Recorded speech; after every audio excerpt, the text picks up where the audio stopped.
this process, what all humans require is to interact with the computers around us and to make efficient programs and to make them perform the things that we need them to work upon. So that's why programming is needed. So basically, you are giving instructions to a computer to perform a specific task that needs to be done for some specific purpose or some specific agenda.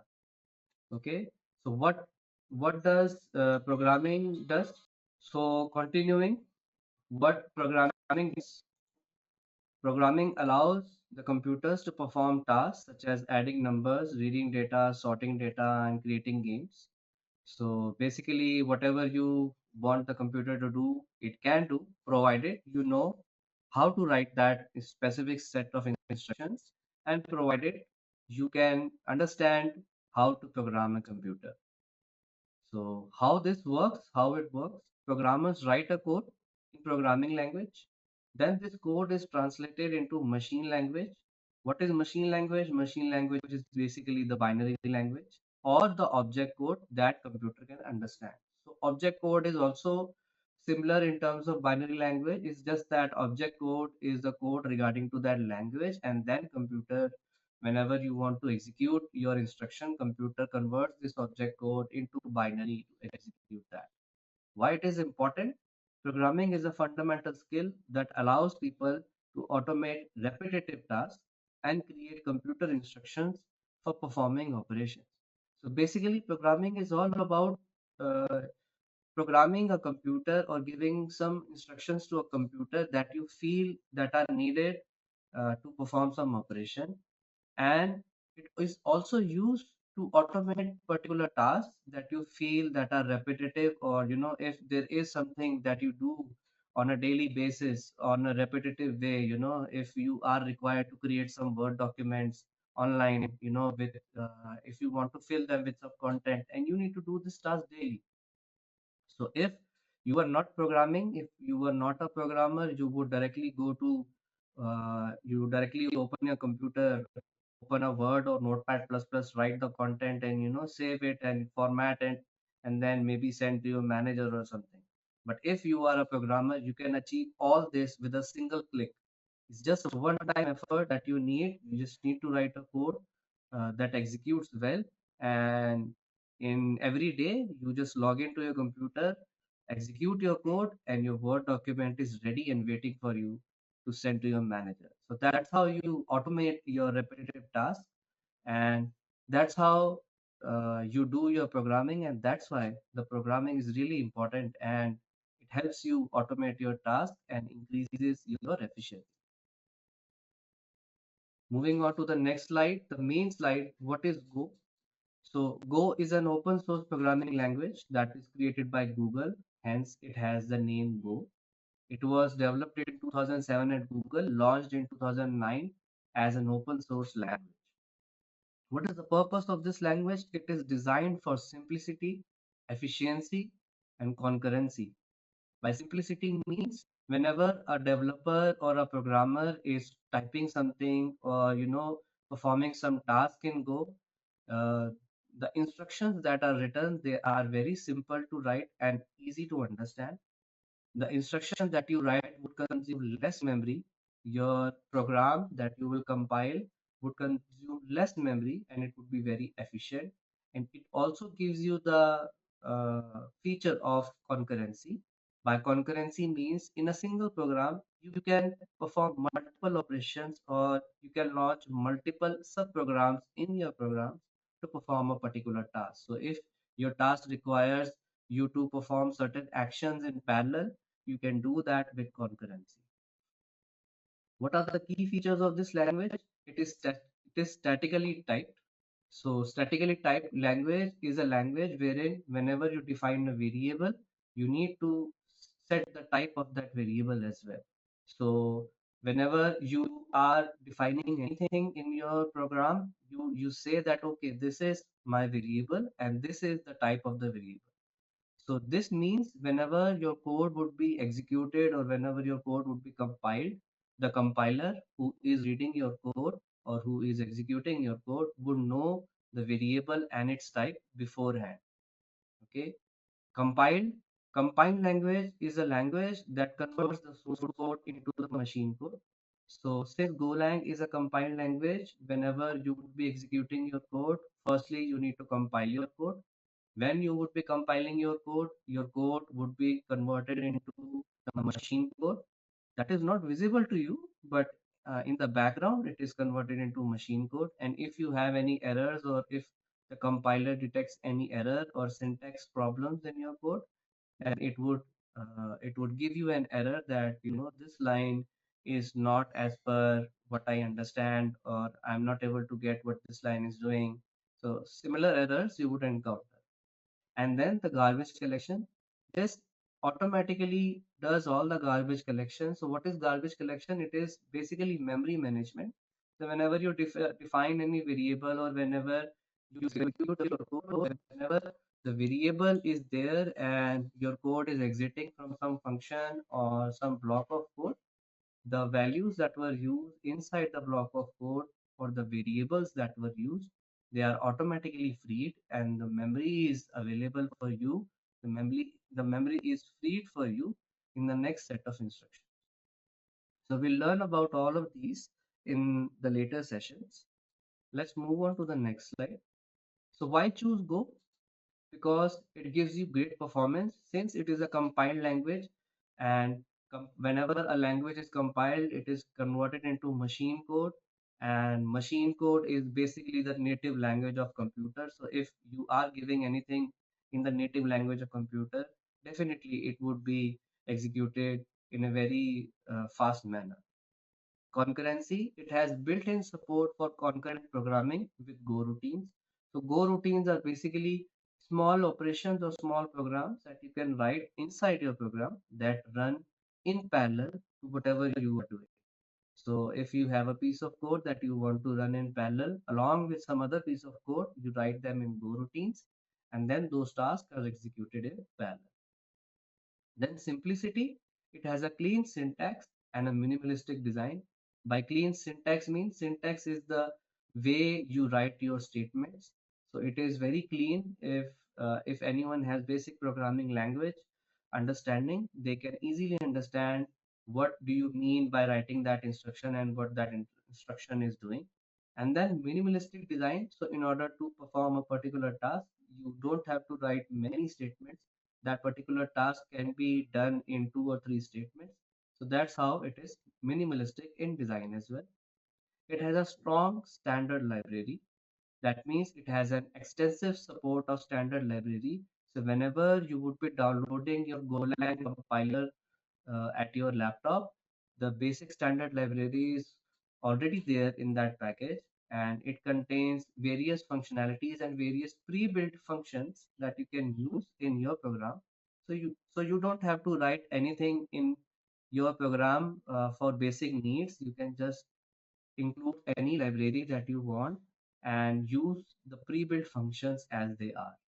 And then the garbage collection, it, as I've already told you, it also has the automatic garbage collection, wherein if you have written a piece of code inside a certain code block, and whenever the variables get out of scope, or whenever the variables are not used, the memories that were used by the variables, they get freed automatically.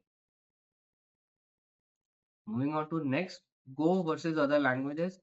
So these are the popular languages that are being currently in use throughout the world. So I have made a list of comparison. So here is Go, then there is Python, then there is Java, and then there is C++. So in this, Go is statically typed.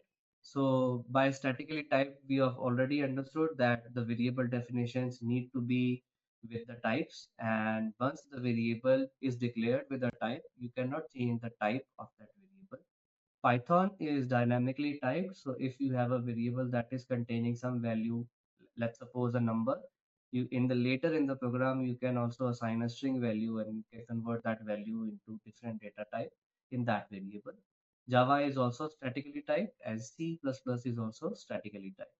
Then compilation, it is compiled language. Your code is converted into machine code, and then it is executed. Then in Python, it is interpreted. So the code is first done for interpretation, and then only it is changed into machine code, and then only it is executed. For Java, it is compiled, C++ compiled. Memory management, garbage is automatically collected. Python is the same, Java is the same. In C++, you have to manually do all the memory allocations and deallocations like malloc and calloc. So in concurrency, Go gives you Go routines and channels. In Python, these are called threads. In Java, we call them threads and concurrency utilities. And in C++, they are also called as threads. Syntax wise, it is minimalistic, it is straightforward, easy to understand. Python is high level and readable. High level means you have to specify whenever you see the code of any programmer or a Python language, you would be just seeing the top level of the statements. You would be only be able to read them, but if you want to actually know what is happening inside, it would be difficult for you to understand a little bit. Then Java is verbose and strongly typed. By verbose, we mean in Java, we need to specify each and every detail. So if you see any programming code in Java, it would have lots of lines of code. And in order to perform a simple task, there may be two, three lines for that. So verbose means in detail and in many lines, you can say. And strongly typed, this strongly typed programming language is a language that enforces strict rules on data types, which has prevent runtime errors. So it is basically Java is basically strict on you as a developer. So whenever you'll be writing a code, if you are performing certain operation in a different way, Java would prompt you that this is not the right way to do it. Please do it like this, or maybe Java would say, I'm not able to understand the context of your instructions. Please use this or use that. So in order to write some code in Java, you need to be very well versed with the syntaxes, and you need to perform a thing in certain way. While in other languages, there are alternate ways of doing the same operation. And in C++, it is complex and it is low level. That means you need to mention each and every detail, including the hardware level details in the program. So if there is one line of code in Go, Python would have maybe 2 lines, Java would have maybe 6 lines, and C++ would have maybe 10 lines or 12 lines. So this is how the complexity level goes, and this is how uh, the different things or the different programming languages differ as per the developer. Next is performance. Go has a high performance. Python is gradually slower due to the interpretation part. It is not a compiled language. Java is high performance, and C++ is very high performance because you're writing each and everything, you're performing each and every operation manually, so it is very high performance. Ease of use, it is easy to learn and it has a simple syntax. Python is very easy to learn. It also has a simple syntax. Java has a steeper learning curve. You need to know a lot about Java before writing your first Java program. So you need to know many things if you need to perform a particular operation or if you need to perform a particular task in Java. And in C++, it is the same part that since in order to achieve a simple thing, you need to write many lines of code. And for you to write many lines of code, you need to be well versed with the programming language and its internal functioning. Moving on to the next slide, Go program basic structure. So if you see a Go program, how you recognize it or how you are able to understand, what a program is and what are the key components of the program. So these are the key components of any program that you would see in your future if you opt for the Go programming. First line would be the package declaration.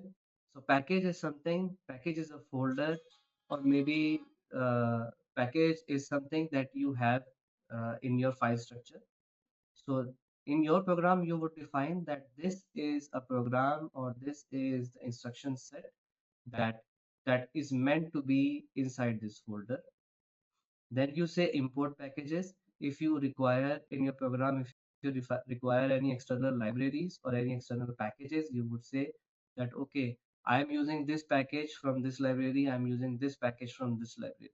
So these packages are packages created by someone else, and this package is package name that you are creating right now, or the package that you are writing your code inside.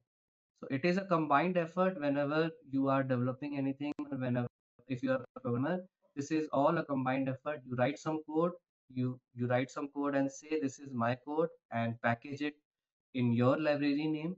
And then you can also use someone else's code that they have packaged in their library. Okay. Then there are functions. So functions are set of instructions that you can execute anytime that you want. And functions are basically the backbone of any programming language. These are very important in terms of coding components and functionality. Then there are variables. Variables are the basic building blocks that you can say in a programming language. So all the programming languages, they rely on variables. And basically, whenever you're telling a computer to do anything or to perform any task, you need variables because you need to set some values and then you need to retrieve those values as well. So variables basically are the building blocks, and any code and every code that you would see in your life would definitely be containing variables. Then there are statements and expression. So statements are basically operations that you would perform on any variable, or expression is similar to that, that if you want to perform certain task or you want to take some decision, whether if this is true, I need to do this, if this is false, I need to do that. So these are expressions. And then there are comments. Comments are basically human readable language. So comment, whenever you write any comment in your code that is never compiled, so you can write anything in the comments. Comments are basically a way to tell the developer what the next code is all about. So if you have written a code but you have not written any comments, and if you give your code to someone else, they might find it difficult to understand your code, that what you are doing and why you are doing it. But if your code has comments in every 2 3 lines, or every line where you feel that this is a complex instruction, if it has the comments, the developer, the other developer that is trying to understand your code can easily understand your code whenever they see your comments. So just by reading the comments, you can understand what this code is doing in a nutshell, and then maybe if required, you can modify that program according to your needs. So comments are very important. If you ask me, in your industrial experience, whatever code you write, maybe small or large, you must always write comments. And if your code is containing comments, and when your code is given to the review, to the senior professionals or your senior leads, they would definitely be impressed if your code is having comments, and they would be very happy to see those comments, and it would save a lot of time of your leads to understand what you are trying to do. Okay, so now we'll see a basic Go program and try to find out where the package declaration is, where we are importing some packages, if there are any functions or not, if there are any variables, and where can we write the statements, and where can we write a comment. Okay, so this is a sample program. Okay, so if you can see, this sample program contains roughly 7 to 8 lines, and basically this sample program would print hello world on the screen. So whenever you would be running this program, it would print hello comma world. So whatever is written over here, it would print on that screen. So now let's see where our package is defined. First line is the package declaration. So this line is saying that this is my main program and I would like to make a package of type name and I would like to write all my code inside that main package. Next, we were saying that since programming is a collaborative effort, you create your own code, you package your own code, and then you can also include someone else's code and package that as well. So next was import package. So next line is telling you, please import this FMT package from the standard library. As I've already told you, the standard library is the library that comes along with your Go installation, the Go compilable, the Go SDK installation. So here we are saying that please import FMT package and include in my package because I would be using some functions that are defined in FMT package in my code. Okay. Next, we saw that there are functions as well. So next line tells you the function. So function is derived by the keyword called as func. So function func is the short form of function. So wherever you see func, you can understand that it is a function. What is a function? It is a block of code that is contained inside curly braces, and this block of code can be called from anywhere and can be called as many times as you want. So this block of code is inside a function. So whatever this block of code is doing, you can name that as a function. But right now we are seeing function main that tells the compiler that please start the execution of my program from this function. So main is a reserved keyword in the programming language. So wherever the compiler sees main, it automatically loads that file into the system and starts executing your code line by line from the main function. So this is the example of typical function which has some code inside curly braces. Then we saw that there are comments as well. So this is a comment. Here we are saying that this is my first sample program. So you can write anything. You can write your name or you can write anything, but try to write something meaningful about the thing that you would be doing in the below lines. So right now, this is just for illustration for you all. So this is just a simple comment where we are saying this is my first sample program. Okay. Next, I told you that there are variables. These are the building blocks. How variables are declared? Variables are declared by using the keyword var. Okay, and then variable have a name and have a type. We would understand that shortly. So if you see any var keyword anywhere in your code, that means you are declaring a variable.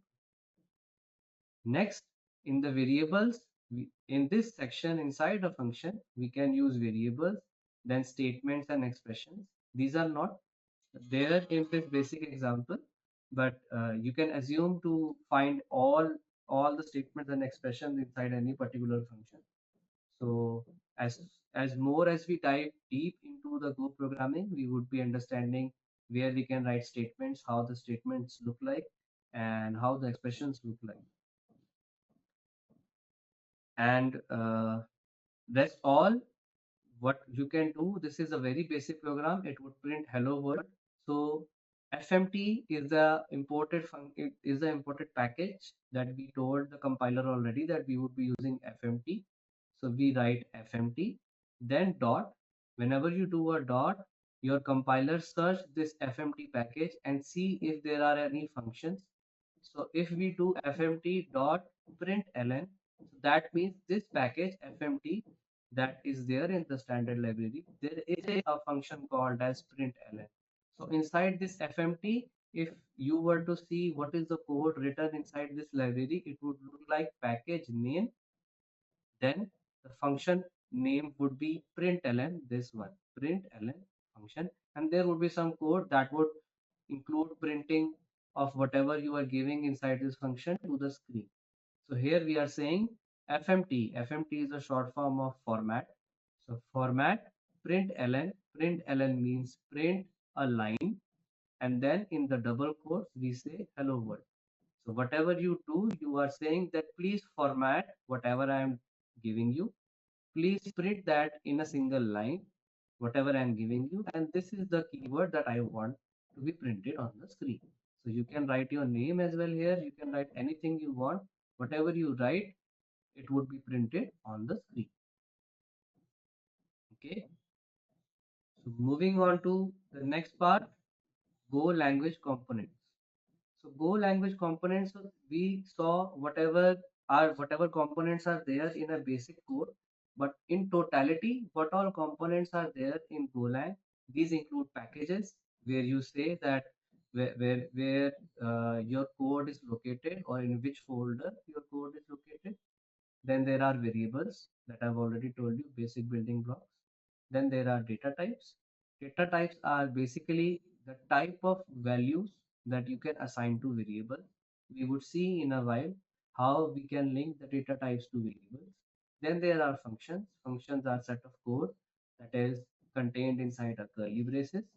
And these functions can be executed as many times you want and from wherever you want. Okay. Then there are control structures. These are structures that give you the power to take decisions inside your code. If you want to achieve a particular thing, if you want to execute a particular function on based on a particular condition, and if you want to execute a function if that condition is satisfied, or if you want to execute something else if that condition is not satisfied. So control structures are basically controlling the way your compiler is executing the code. By default, your compiler executes your code from top to bottom. So firstly, it would read this first, then this, then this, then this. And if you have a control structure, you can modify this behavior that, okay, read the first three lines, then skip four and five, then read the six and seven. Read the first two lines based on the condition, execute three and four. If the condition is false, execute five, six. So that's how your control structures work. Then there are structures. Structures are complex data types that you can include in your code to perform particular operation. We'll see in the oncoming sessions how we can use structures and how a particular structure looks like. Then there are interfaces. Interfaces you can assume to be a wrapper over these structures. So all the structures are basically interfaces, and an interface has the power to be allocated to any structure. So interface is basically a data type without specifying the data type explicitly. So if you create an interface and if you fill a integer value inside it, it would be filled. If you fill any other type of value like a string value inside it, it would be filled. And if even if you fill a structure inside it, it would fill.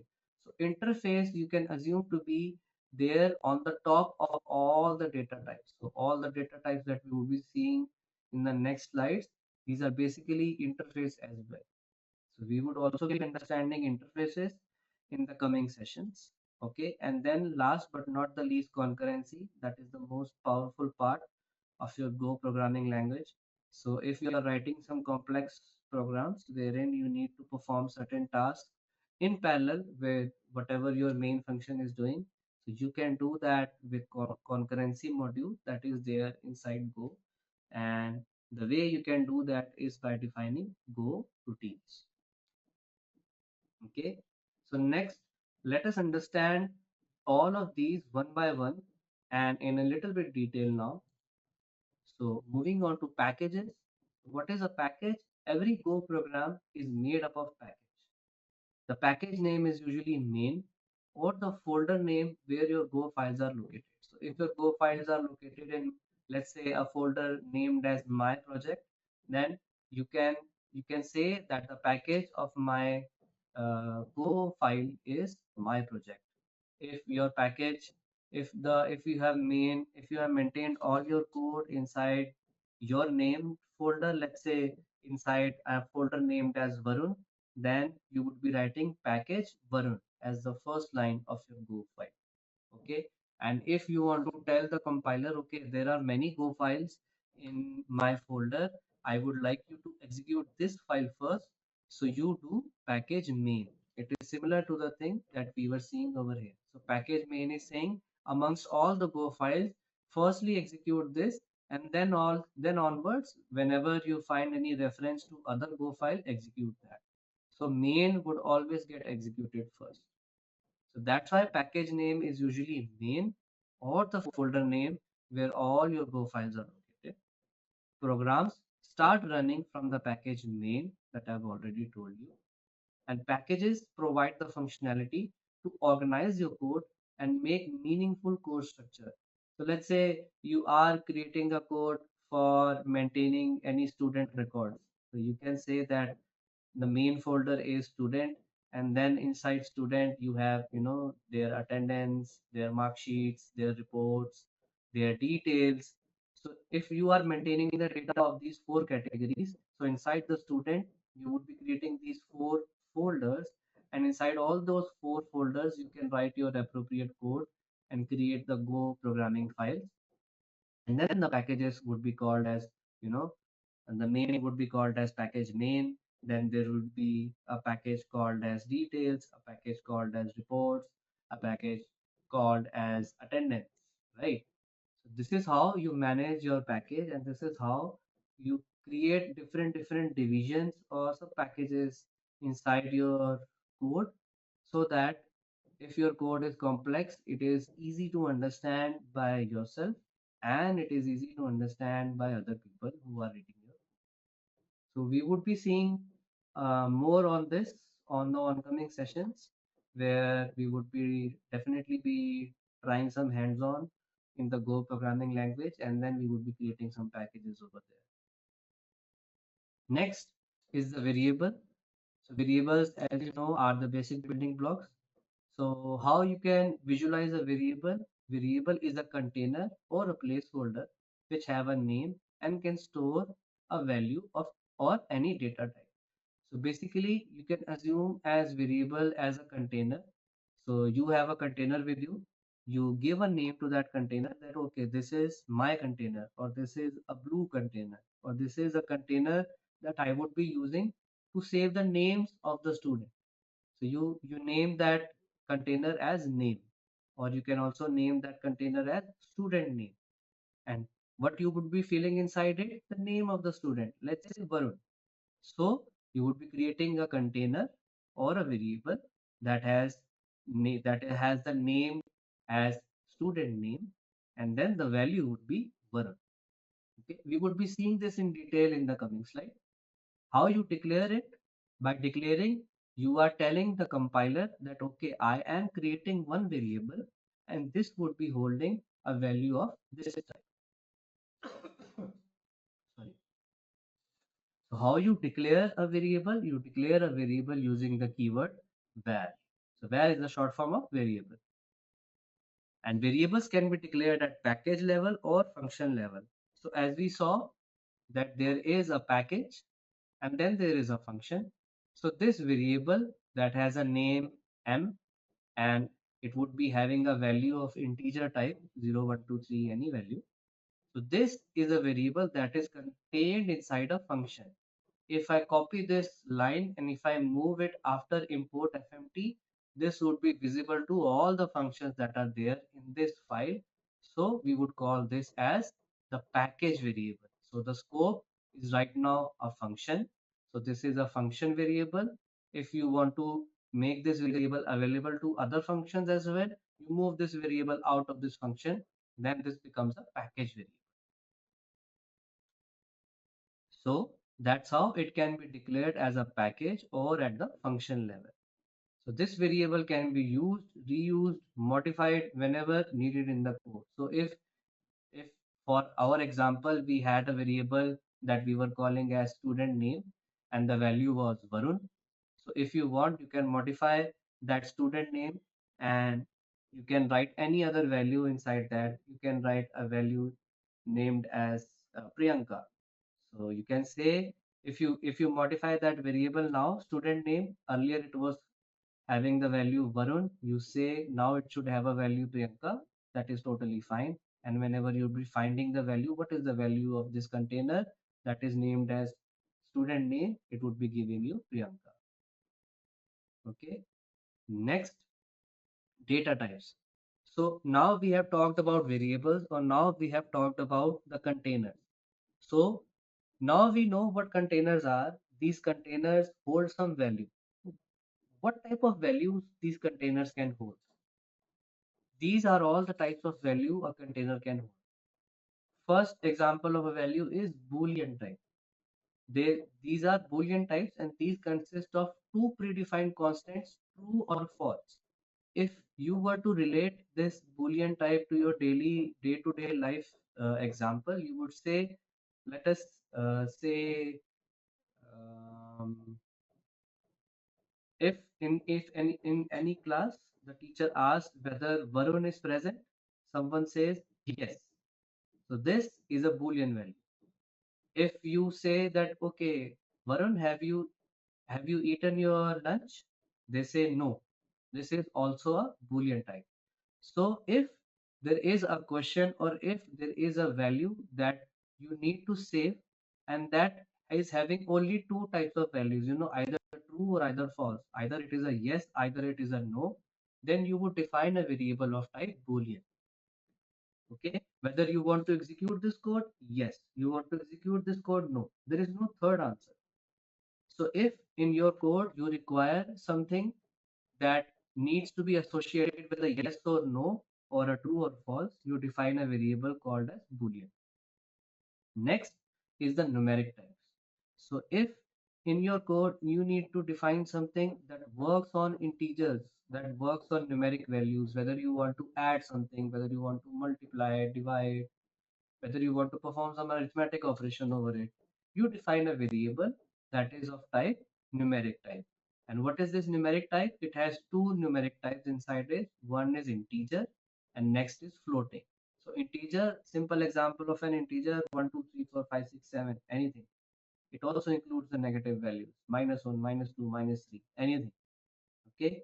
And then floating point means you add a decimal to the integer and it becomes a floating point. So what is a floating point? 4.27, 3.18. Like in your maths, you write the value of pi is 3.14. So what you can do, you can declare a variable named as pi, and the variable type would be floating and the value would be 3.14. So whenever there is a decimal involved in your numeric types, it is a floating type. And whenever you don't require a decimal, whenever you just want a simple integer 1, 2, 3, 4, 5, that is the integer. In daily life, how you can correlate this? You can correlate this with, Varun was having some exams, and you need to store what are the results of his exams of different subjects. What are the scores of Varun in different subjects out of 100? So Varun scored 60. Then 60 is an integer. So you declare a variable as student score, and you define it as integer type, and you assign a value 60. What is the score of Varun in Hindi? Hindi Varun has scored 87. So 87 is also integer type. Now, if you are also allowing the scores to have zero point 0.5 values, 16.5, 48.5, then you can assign the variable with floating value. So if you are dealing with some value that you want, so you can create floating values on it. Let's say another example would be if you were to divide 5 by 2, the answer is 2.5. So 2.5 is a floating value. So wherever in whatever variable you would be storing this 2.5, that variable should be of type float. Next comes the string types. String types is basically a language construct that we use daily. String is basically a character combination or a letter combination that you can give to any of the variable. So string types represent the set of string values. Its values is a sequence of bytes. So you can ignore this for now. I'll explain you in a while. Strings are immutable types. You can also ignore this. Once created, it is not possible to change the contents of the string. So what is a string? My name is Varun. This whole sentence is a string. V, this is also a string. A, B, C, D, E, F, G, all these letters, these are strings. So whatever you write, whatever is there in your keyboard, if you see your keyboard right now, the Q, W, E, R, T, Y, whatever characters are there, these are all strings. Okay. And if you see the numbers 1, 2, 3, 4, 5, these can also be strings. I think my PowerPoint got, yes. So I was explaining string types. So whatever you see on your keyboard right now, everything is string. Whatever is being printed on the screen, if you write anything, if you type any key on your keyboard and it is getting printed on the screen, then it is a string. And string is also a sentence. So whatever we used in the last slide, where we had the basic program, this hello world in double quotes, this is a string. Any character, any letter, any alphabet, anything that you enclose within the double quotes is automatically becoming a string. Okay. So example of string, My name is Varun. I got this marks in my exam. I am a good student. My roll number is this. So all of these are strings. Okay, so if you want to represent some value that is of type string, you declare a variable with some name, and then the type would be string. And next is the derived types or the complex types. What are these? These are combination of all these. So firstly, this is pointer type. What is a pointer type? A simple daily life example of a pointer is you say, where is Varun? And the other person answer, there he is, while he is pointing to that person. So a pointer is basically a container that is pointing to another container.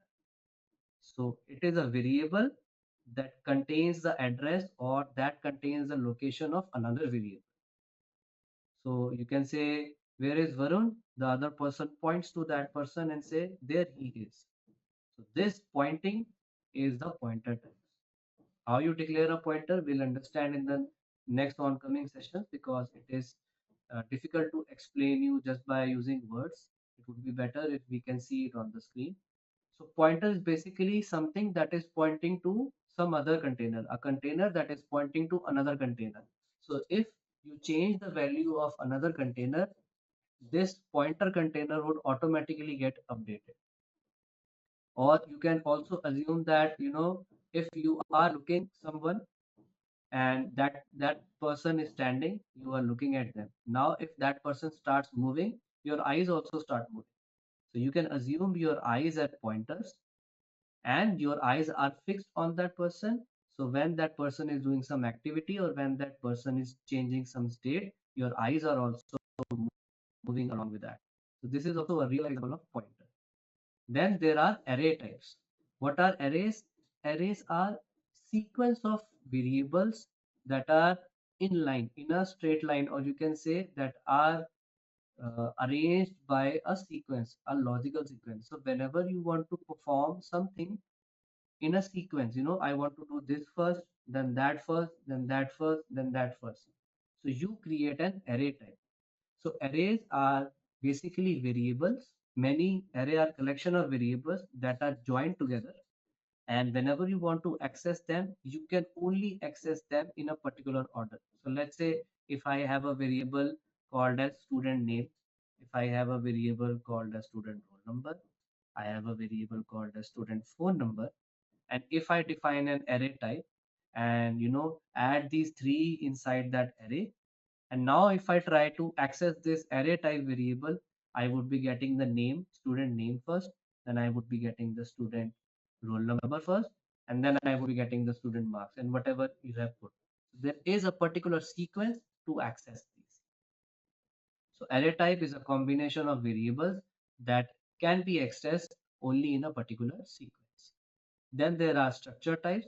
Structure basically combines everything. So inside a structure, you can have string. Along with that string, you can have numeric value.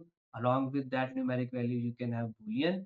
And you can have many more variables in any of the combination of this, pointer types, array types, union types, and anything. So structure is something that encapsulates everything.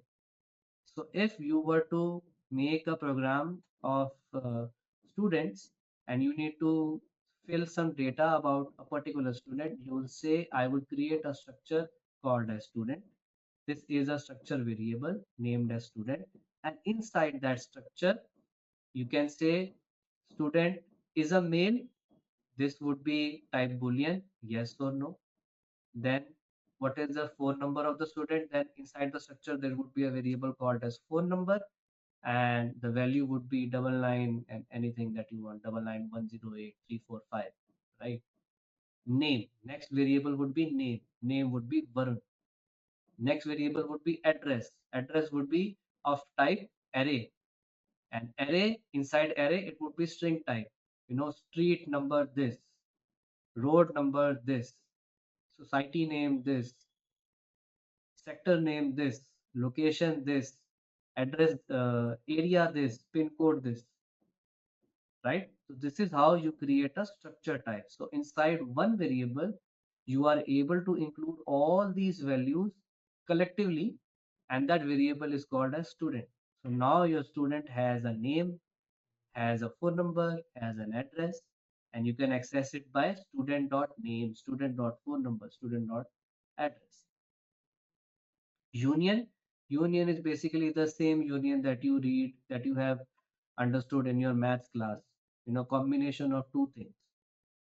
So if you are dealing with some data wherein you need to find what is the common thing between these two sets, or what is the disjoint of these two sets, what is the value that is being contained in one set but that is not there in another set. So all of this can be done using the union types. Then there is function types. Sorry. Then there is function types. So function types variables.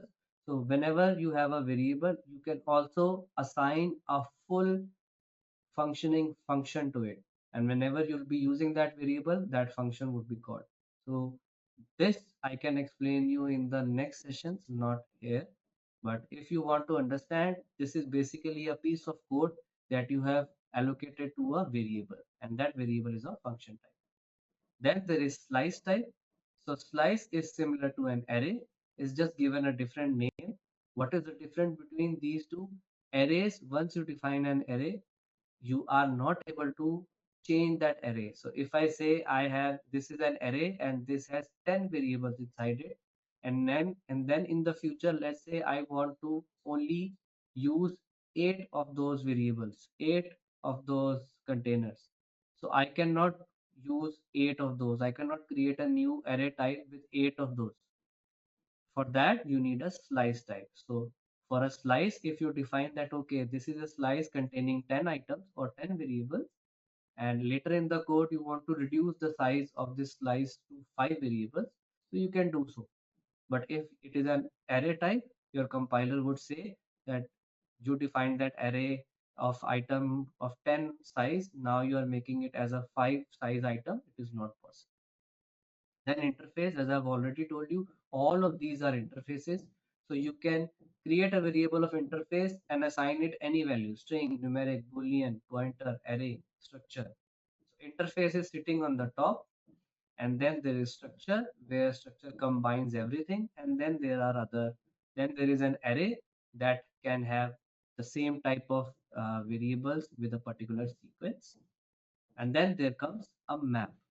Map is something that is not in a sequence, but these are the variables that are related to each other.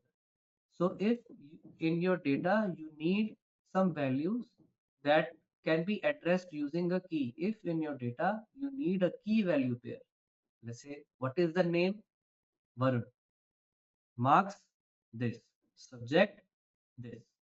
Now you need to create a data structure wherein you would be saving marks of Varun for all different subjects. So you create a type of map, and inside that map you say that I am creating a structure, and structure would be the subject name and then the number. Subject name would be string, English, Hindi, maths, and the marks would be numeric type 1, 2, 3, 4, 5, 6. You make a structure of these two elements. You make a structure and then you assign a structure inside the map. The key would be Varun and the value would be English. Numeric value would be 40. Then again you can say Varun, numeric value is 50, Sanskrit. Let's say you want to also save if you want to also save the values for another student, you create another key value pair inside this map. The key would be Priyanka and then the value would be 84, Hindi. So that's how you assign some key value pairs. So in this is a real life example that wherein you need some key value pair, whether it's a boolean, whether it's a numeric, whether it's a string. So if you want to access data by using particular keys and you want some linking with two variables, so you can use the key value pair, and to access that you need to create a map. And if you were printing a map is of type random in nature. So let's say your map contains two keys, that is Varun and Priyanka. So let's say you print this map, you'll see Varun, then the string value and then the numeric value. Then there would be Priyanka, string value and numeric value. And let's say if you print this same map again, so the output can be Priyanka, their values, and then Varun, their value. So whenever you're accessing a map, it is of random in nature, and whenever you're accessing an array, it is always in sequential. So if Varun and Priyanka were in an array, so Varun was first and Priyanka was second. So always whenever you'll be printing this array, no matter how many times you print it, Varun would always come first and Priyanka would always come after Varun. So arrays are sequence based, map is key value based, but these are random in nature. And then last type is channel types. So this is a type that you use to communicate when you have parallel processing in your code. So if you have written multiple Go routines in your code where everything is doing in parallel, this code is running in parallel, this code is running in parallel, this code is running in parallel, and you need to set some value over here and then tell to this code that okay, this value has been set, please find this value, and then again after doing something you need to set another value. So this value transferring part between the parallel programming is done via the channel. So it is difficult to explain you right now. I would be explaining this further in the oncoming sessions. Now we have understood what are variables. Now we know that these contain data types and these are the data types. Let's just quickly see how we can define these variables and their data types. Variables and data types. So basic data types of variable: integer, as I've told you, floating point, boolean, and string. Variable declaration, we already know that there is a keyword called as var, short form of variable. Then you make a name for it, you create a name for that variable, then you write the data type. And variable assignment, once this variable has been assigned or once this variable has been declared, then you can assign a value using the name of that variable and then the value. In simple terms, in coding language, this is a particular code that is creating a variable which is of name of age. So the name of the variable is age, and then it would be containing an integer value. So you can assume that there is a container being created in your computer memory.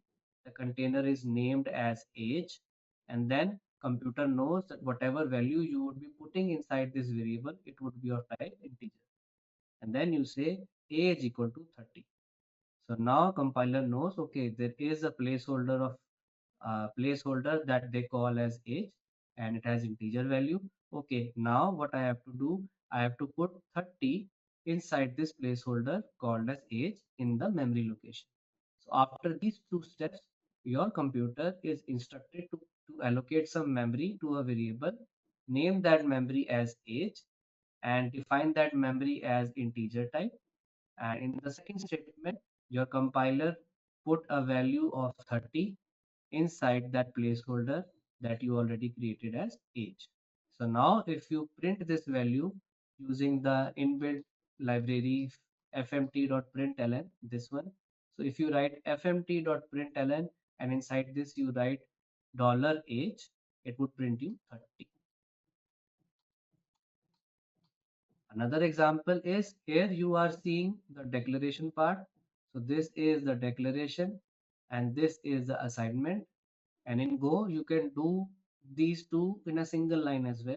So as I've already told you, there are multiple ways of achieving the same thing in Golang. So you don't have to declare all the variables first and then, initialize them or assign them values after that. You can do that in a single line as well. So here I say create a variable. The variable name is name. It would be containing a string value. And what is the value? It is Alice. So you assign a value using equal to operator and you declare a variable using var and you combine these two to create a variable which we would be calling as name and the value would be Alice. So whenever I'll be doing fmt.println and inside that I write $name, I would be getting Alice. So that's all from my side for the first session. I hope it was informative for you, and I hope you are able to understand Golang fundamental concepts and the variables and the data types. Okay, I think that's it from my side, and I think all of your queries have been resolved.